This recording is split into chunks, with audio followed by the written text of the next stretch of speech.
Thank you. So I'm Abby Niewchas. I've been with the Creamer and Stodinger lab for about 2.5 months now, and Jack and I are going to start off our lab's presentations. The title of our talk is Novel Nuclear Receptor Signaling Pathways in Cancer. So as a brief overview to nuclear receptor signaling, a ligand binds its ligand binding domain on the respective nuclear receptor. It will translocate to the nucleus after forming a homodimer or heterodimer with another nuclear receptor. It will then recognize the consensus sequence on the promoter region of the target gene to initiate transcriptional regulation. So shown around the central image are some of the more well-known ligands that act through this pathway. And continuing with nuclear receptor talk, so humans have 48 nuclear receptors in our superfamily. And shown in this first panel are some of the more well-studied ones that were discovered through hormones. And then shown here are orphan nuclear receptors. So these are nuclear receptors that we aren't exactly sure what the ligand is that binds to activate the transcription.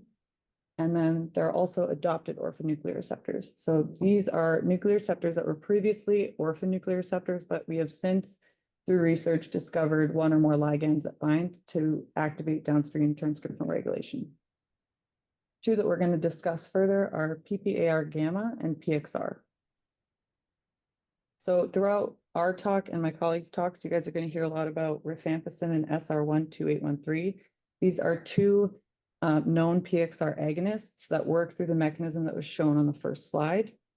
And what they do is they increase or they activate transcription of phases 1, 2, and 3 and our genes, two of which we're going to talk about further are CYP3A4 and UGT1A1. And then finally, I'll just talk quickly about the kinds of cancer cells that we're going to be using in our experiments.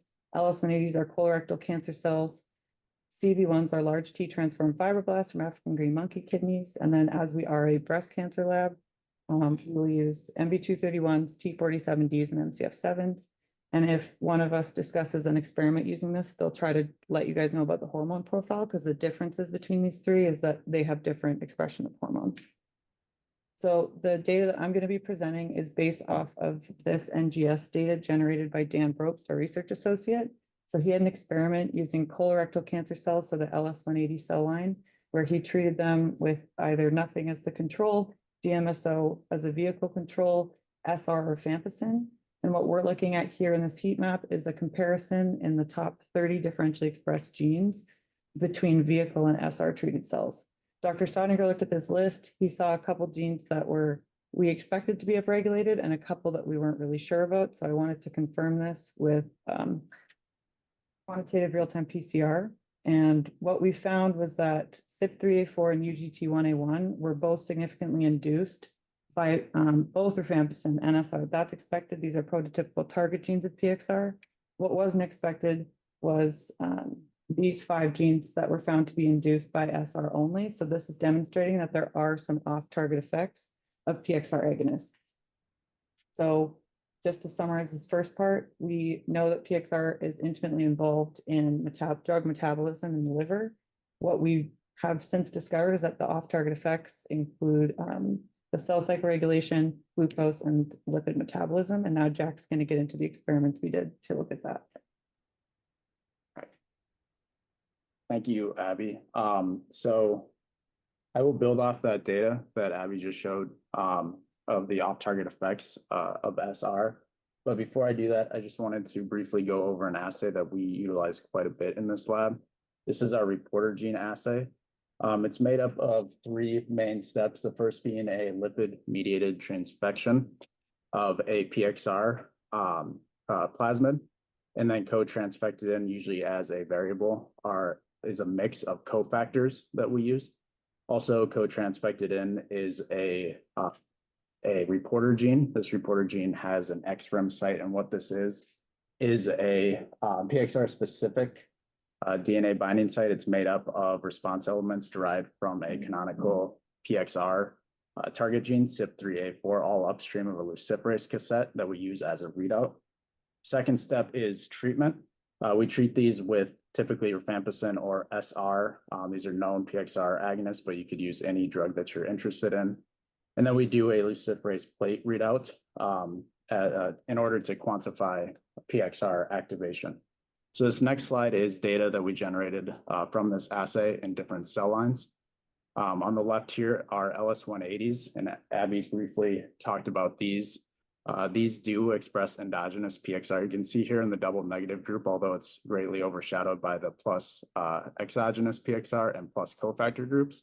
You can see that rifampicin is inducing PXR, but the big take home message with this is that these cofactors are really working. You can see 4-star data over plus or minus cofactors here, and this is across cell lines. So these are CV1s that don't express any PXR. You can see here in the double negative group, but we're still seeing 4-star data in plus or minus cofactors.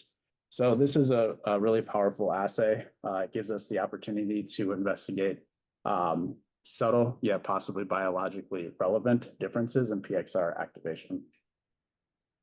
So this next assay that we utilized in order to explore SR and its off-target effects that Abby saw in her PCR data is our 2 hybrid system. So this uses a chimeric nuclear receptor with the endogenous ligand binding domain of each nuclear receptor. However, the DNA binding domain is swapped out for a GAL4 binding domain. And what this does is normalize all of these nuclear receptors to a single reporter gene upstream of a luciferase cassette. And then the second hybrid protein is essentially a cofactor linked to VP16, which is a virally derived, really strong transcriptional activator. And then we treat these with SR because that's what we're investigating, its off-target effects. We do a luciferase assay.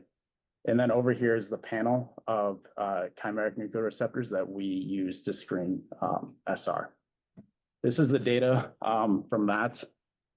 So it's kind of busy, but all of these are PXR variants, and they're all being induced by SR as expected.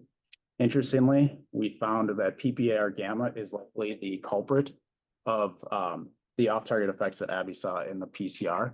This is interesting for 2 reasons. The first being that we haven't found anywhere in the literature that has identified SR as an agonist of PPAR gamma. The second reason is that PPAR gamma has a really strong implication in cancer. So it's been shown to be expressed in lots of different cancer types, especially in breast cancer, where lower expression has been shown to correlate with a poor prognosis. It's also been shown to significantly modify functions of the tumor microenvironment immune landscape. It's been shown to upregulate MHC class 1, downregulate a lot of pro-tumor inflammation, cytokines. So everything that you would want from an anti-tumor cancer response, PPAR gamma is helping to push. So, and then lastly, PPAR gamma agonists have already shown efficacy in vivo in breast cancer tumor types.